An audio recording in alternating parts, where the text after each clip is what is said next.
Live now with more on that story, Kimberly.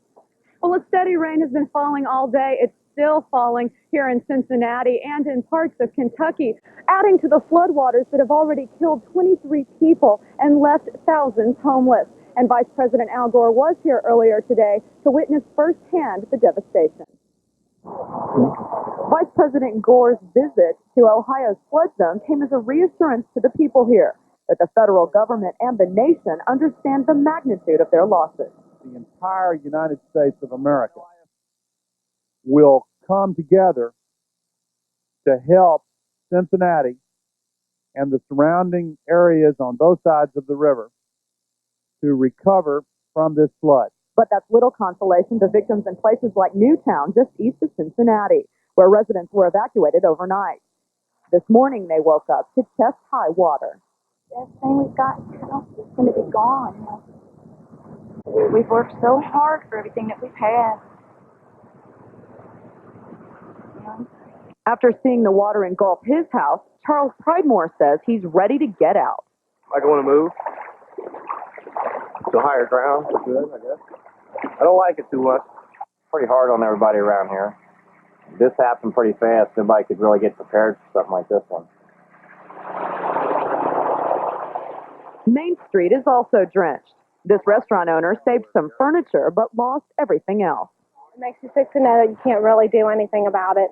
We can't go in. We have no flood insurance.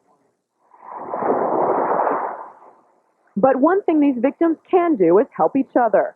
Exactly, says this landscape company owner, even if it just means dumping sand. Now, these people here are all local people, and we're just down the street, and we'll just more or less volunteer our time and our equipment and try to help them as best we can. Now, the National Weather Service says the rain should let up tomorrow, but they're expecting the weekend to be wet. Reporting live in Cincinnati, Kimberly Lane, Fox 4 News. Back to you, Ashleigh. Kimberly, we've heard of a lot of people who have been driven out of their homes. Do you have any idea how many people in Ohio at this point are homeless? Yes, in Ohio, we've heard that as many as 5,000 people have been evacuated or are homeless, and they say that there's been $40 million worth of damage done in this state. Devastating. Kimberly Lane, thanks for reporting from Cincinnati tonight. Flooding along the Ohio River has forced now thousands of people from their homes. The floodwaters have left behind a trail of devastation. Fox's Kimberly Lane now joins us live from Utica, Indiana, with the latest on that story. Kimberly?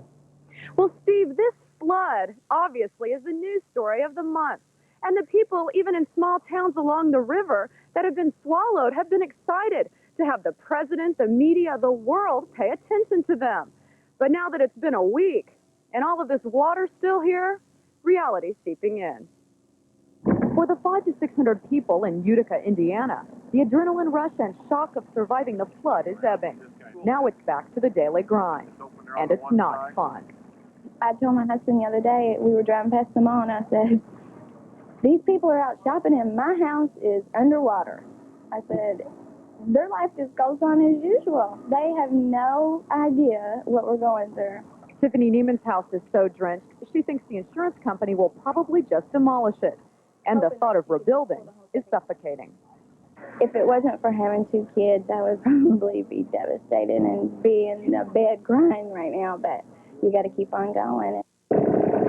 In the meantime, officers and volunteers are just trying to maintain some kind of order and save what they can. We'll take anybody out that wants to see their place or check on anything. There's a lady has a cat in her house and it's all flooded, but the cat keeps finding places to stay dry, but we can't get our hands on it. So a little bit of good news like that can be the day's highlight in Utica. And veteran flood survivors like George Roy said, it has to be. Not try to focus on it too much, kind of, even if possible, feel a little lighthearted about it, and there's some humorous moments come out, even though it's a tragedy. And one good thing that the people here in Utica have going for them is that, like people back here in these mobile homes that are underwater, they have relatives that live here because this is a small town and a lot of people are related. So they do have a nice warm place to stay at night. Reporting live in Utica, back to you in the newsroom. All right, Kimberly. Hey, while the rain was still falling, it seemed like we heard a lot of numbers tossed around as far as damage. Now that it's stopped, do we have at least a kind of clear picture on what the damages might be dollar-wise?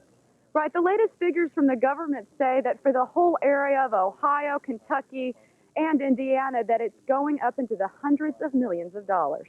Okay, Kimberly Lane, thank you very much from Utica, Indiana.